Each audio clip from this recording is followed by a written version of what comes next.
quiz. This was 45-year-old Maria Makato, the woman that was allegedly shot and then her body was thrown in a pigsty.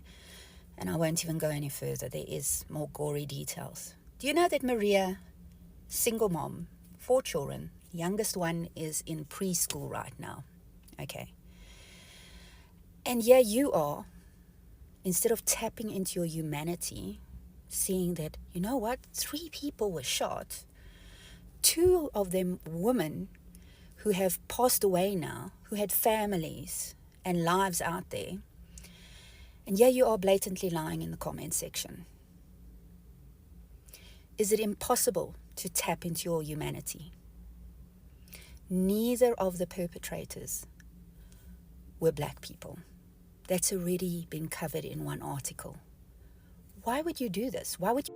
Guys, shout out to this creator. Feel free to go Loma Melang story senane. This story is about a lady by the name of Maria. Maria natsamaile aye ko farm engwe ba bitsa Sibayeng farm. Yes. Asatsamaye aya ko Sibayeng farm vele abutse chom tsa gae wa bona tse 2.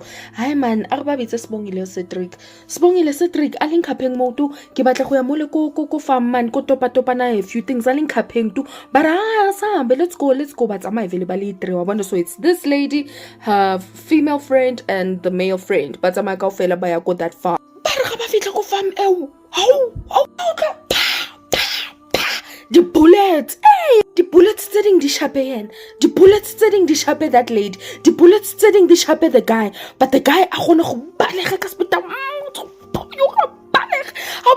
but allegedly that's when I go maphodiseng a fihle go maphodiseng a re go famong ele ke sheile my 2 friends ba ba tshunze gwa tima nya wa ibana tabe eh maphodisa itse ha wa fitla jof maphodisa ga wa fitla go farm eo ke se ba tshotse stupo sa this lady le her friend ba di tupu se dinkga se diela gobola di le mabogobogo ba di tupu tse ba di latletse ka mogara farm ya difariki pig farm ba ba tshunze ba ba bolaya ha ba fetsa go ba bolaya ba nka ditupu tsa teng ba di latlela ko dikolobeng pig maphodisa ga wa fitla what's happening man ba re ga ba fitla ba tshola dikolobe se dija ditupu tse le se di luma dija ditupu tsa this lady little friend. Yeah, this is something that happened right Moko South Africa. The farm is Sibayeng farm. Can you believe it? Mara aus Maria, and about this lady, for the 45-year-old Maria, she's leaving behind 4 kids. 4 kids, cause Maburu asa hlaping ang hang magwafi athunze these 2 ladies, my lord. And again, I don't know. Mara bare we are being advised gore tshwanetse manje re ska tlhagisa difatlhogo tsa bona Maburu a bulaileng, because one of them batho ba bulaileng this lady is a 19-year-old boy wa Liburu ke qoqele ba tle re bontsha dinepe tsa bona ne nna ke na le bona mabitsa bona tla ke wa 3 suspects. Wa pele ke Zakaria Olivier, a 60-year-old man. Wa botsuki William Musa, 40-year-old man. This one, a 19-year-old nonsense, bambitsa ka Rudolph David. Yes, so here they keep wa mabitsa bona dingovole manje faneke bayogwetjwa. Yeah, so no tshwanetse bayogwetjwa ka re ba sa emetse trial or some shit like this. Yeah, but baboshiwe. But why ba sa batle ba bona?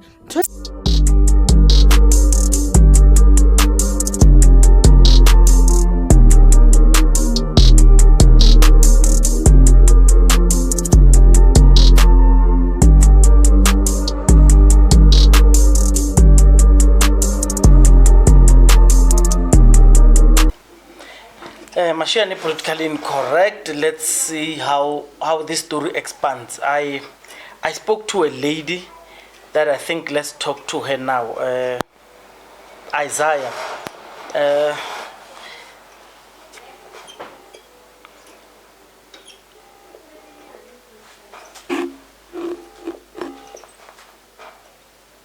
So this is about Isaiah. Hello. How are you, my Jesus? My Chino. Bona, I'm calling you. I'm recording a podcast. All right. Yes, I just wanted to check with you, man. Oh, sharp. Man, get right. What's working? But a lot has been happening in this country. country. Like, so I'm not sure. Personally, I'm fine, but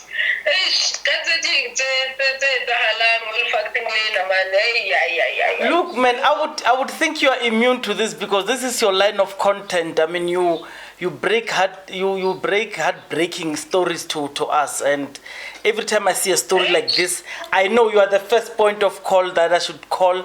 And I was speaking to Bianca the other day, yesterday, in fact. Yes, you guys break these stories and you follow them. It's still a shock to me what is happening. It's a shock. Well, even now, before you called me, I just finished recording a story. So, hey, man. Otherwise, hey, what has been happening around your area? So, Naki Sharp, man, I just want you to unpack this Polukwani story of the two ladies because we have done it. We just want to know few things. When as someone who breaks such stories, how did it make you feel? Because at the beginning of this, I just played your content of what you do, and then because I want to put more others if you've got surrounded this story. How did it make you feel? Because I realize whenever we break such stories, you hardly ever get the chance to say how does it make you feel, especially around South Africa as a nation. Because this one, even if we try to ignore it, it's going to go on racial lines. How does it make you feel? Hey man, no. One thing that's highly disturbing, Konna, is the fact that the law of South Africa has a tendency of hiding the people.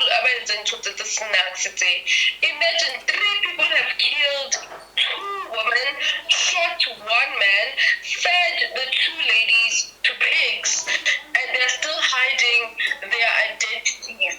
And one of the boys is a 19-year-old Buru. Njani, guys, why are we hiding people that are doing these things?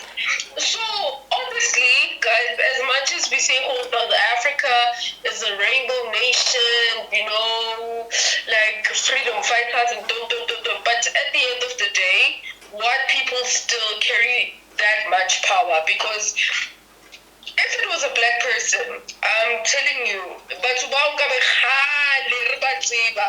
yes. to date, why did this happen? They killed these women 17th of August 2024, but till date, So in the court proceedings, the media was given a stern warning not to show their faces, and I was like, hey man, so what's special about these ones? Because they appeared in court. I mean, put it against Diamboro, you will see how unfair this thing is. So I just want to ask you, because you work in this thing, some cases you break them even before people appear in court. So it doesn't seem to have a problem, but this specific one has a problem. yeah. Is it valid what we think or valid kitaba ya hore ke magoa? Yes, it is. It is. Number one, I think a lot of people would justify this and say probably it's because Mahua Ana have lawyers that are able to stand for, because if we take a look, these are people that have farms.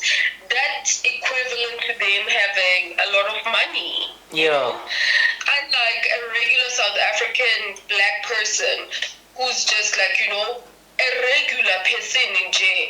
They wouldn't be able to argue the fact that, oh guys, please hide my identity, please don't show my face, blah, blah, blah, blah, blah, blah. So with these people, they're like, okay, fine, we can give you the names, but please don't show faces.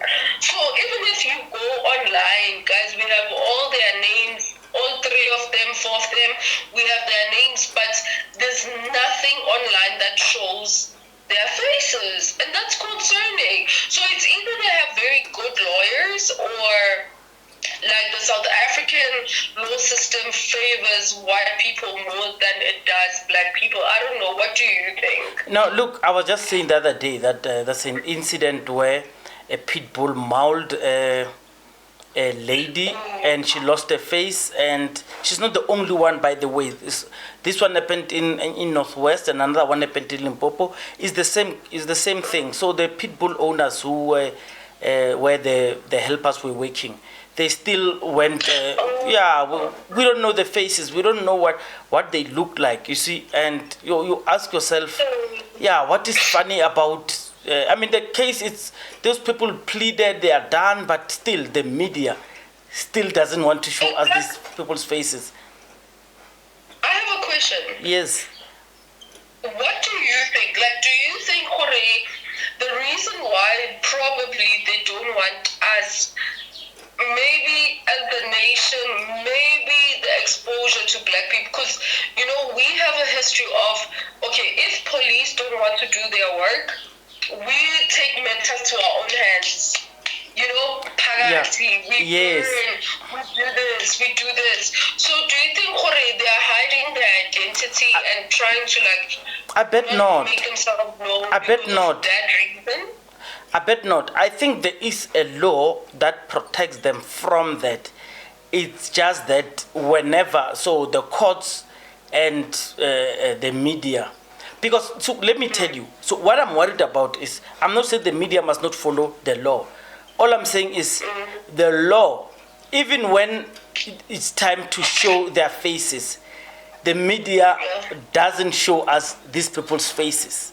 You understand? So when the time is there, it's like they, I mean, even before, I mean, I'm giving an example, Yampuru, even after he was arrested, we knew he's arrested, and even before he pleaded, we already knew because he's popular. But on these cases and many others of African people. But anyway, I don't want to dwell too much on it. I just wanted to understand how you feel, so I can let you go and do your busy stuff. Thank you for sharing your feelings. Yeah? How do you feel Now, about the whole thing? now look, Isaiah, I always want to numb myself because I don't want to honestly get involved, because I try every time to be a neutral journalist, but what I see. I mean,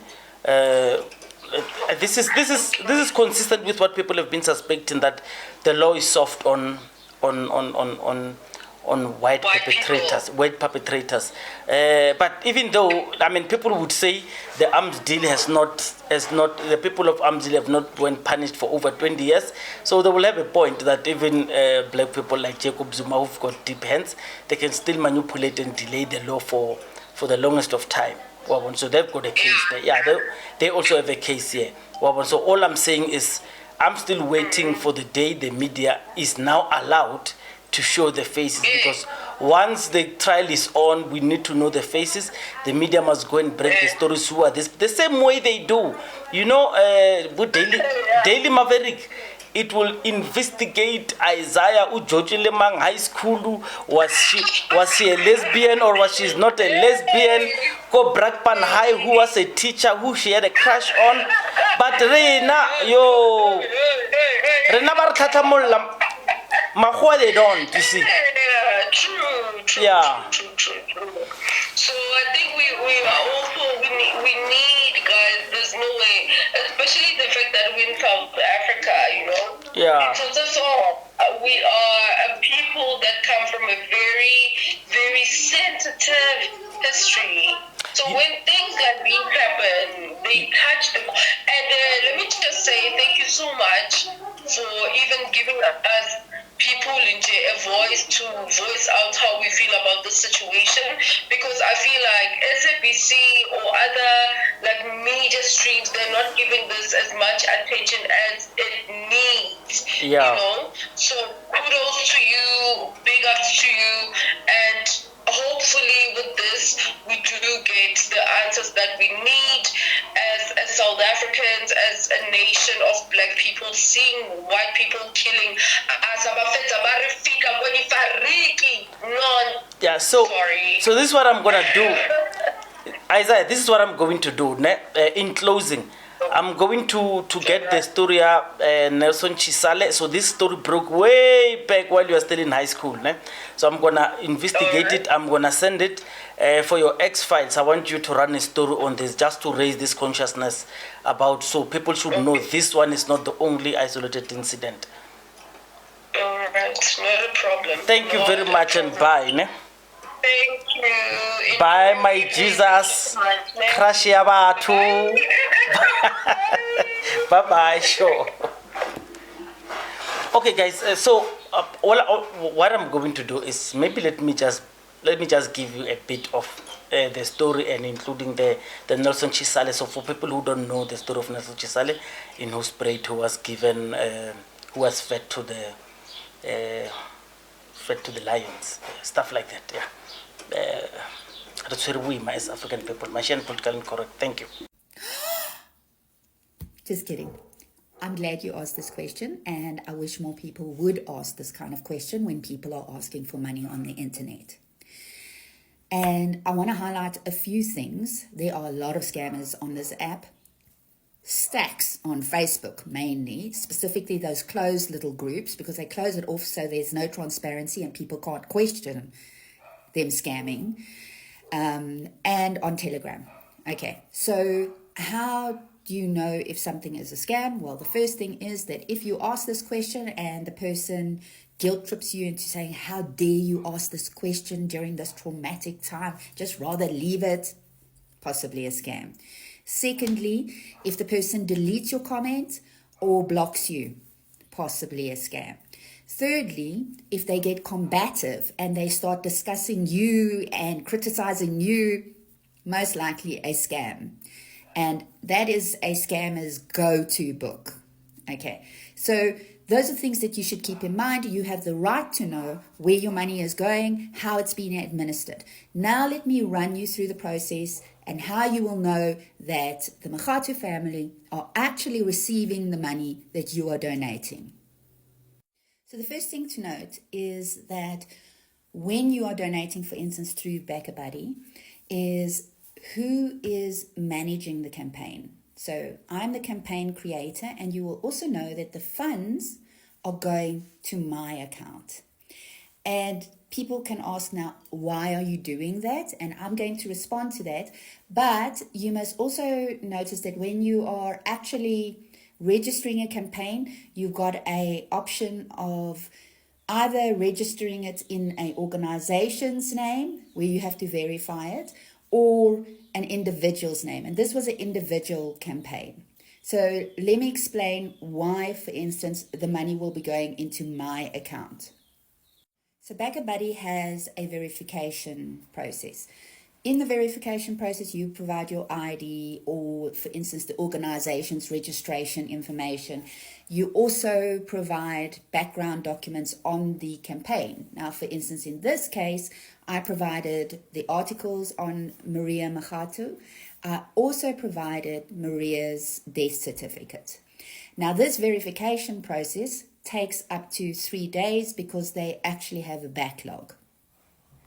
Another thing to note is payouts. Now, payouts take up to 10 days after you've closed the campaign and you've requested the funds. But remember, you first got to do the verification, and then only can you request a payout. So that is looking at 14 working days before you would actually get a payout from this particular campaign. Now, Maria's funeral is this weekend. Obviously, there are a number of costs and things like that that need to be taken care of. So what I've done is actually paid the initial amount, the 10K I was requesting to give a certain amount of relief during this urgent time, out of my account, so that at least they can be tied over until we receive the actual payout. I've been speaking to Ranti on a daily basis. Ranti is Maria's eldest son, and he will be responsible for taking care of his younger siblings. And I have contacted him and indicated this is what's happening. I've also kept him up to date on a daily basis, but also checking in on him. on how things are going. And Ranti has received the 10K, and here's just a message for everyone else and what it means to him. Oh, thank you so much. Thank you so much. I don't know what I can do, but I just really like to thank you for what you did. What you did. Oh, I don't know anything. Thank you so much. So the campaign is still running for another 5 days, and in between there's the verification process. After the 5 days, I will close the campaign and request the payout. I will then minus the 10K, and whatever is remaining, I will then pay over to Ranti, and I will also update everyone again. I've also got some very exciting news about other donations, but I will do that in a separate video. So I hope you're more comfortable. And again, if you are donating money on the internet, you have the right to know how it's been administered, who's receiving it, and what's behind the cause. This is a horrific story, and there's no other way to describe it than inhumane.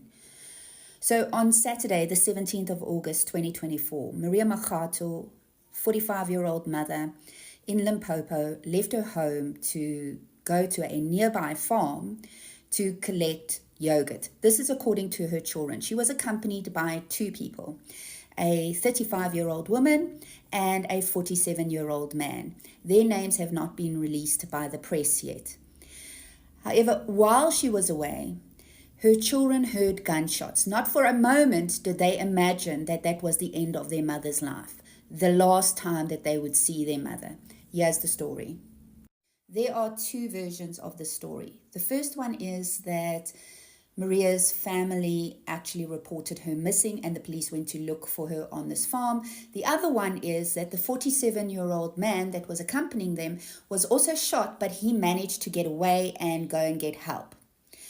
So when the police got to the farm, a horrific scene was awaiting them, because when they looked in the pigsty, they found the two badly decomposed bodies of the two women, and the pigs were already eating them. Both women had been shot. Now, on Wednesday, the 21st of August, two suspects were arrested. The farm owner, who's 60 years old, and a 19-year-old employee.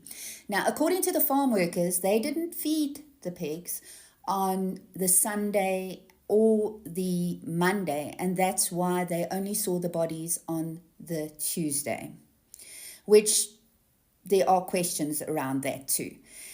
However, the two suspects are in court today, and the charges are 2 counts of murder and 1 of attempted murder.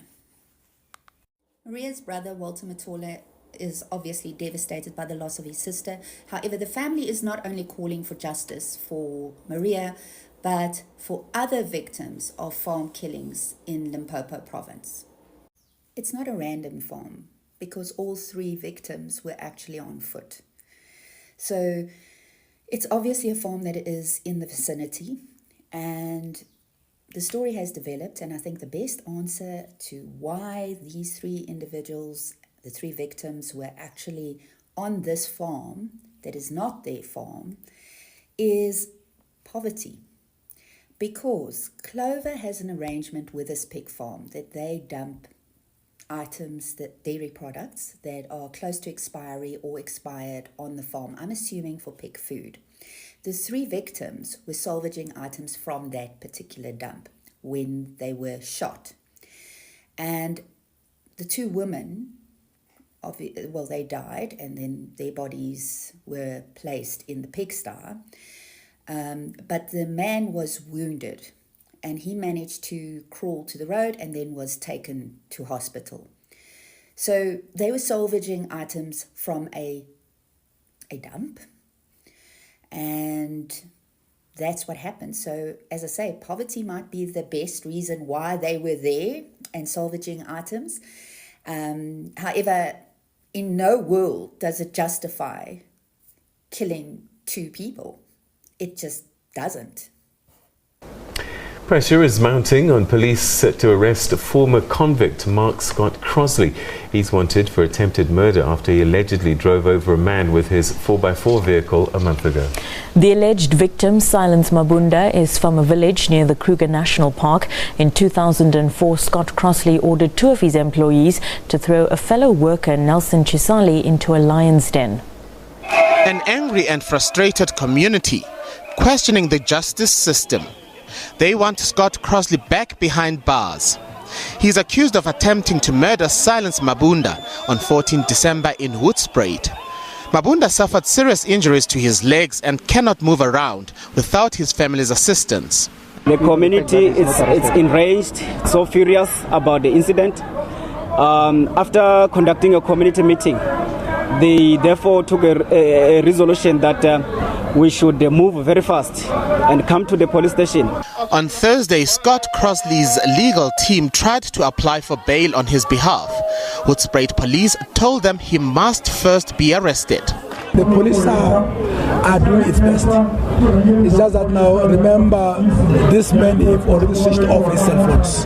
Now it's a little bit difficult now to just now locate as to his whereabouts. Protesters want Scott-Crossley arrested within 14 days.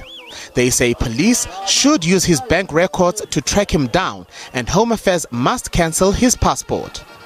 Scott-Crossley successfully challenged his life sentence and it was reduced to 5 years. He was released on parole in 2008. During his time in jail, he assaulted a fellow inmate. Co-accused Simon Matebula is still serving a 12-year sentence.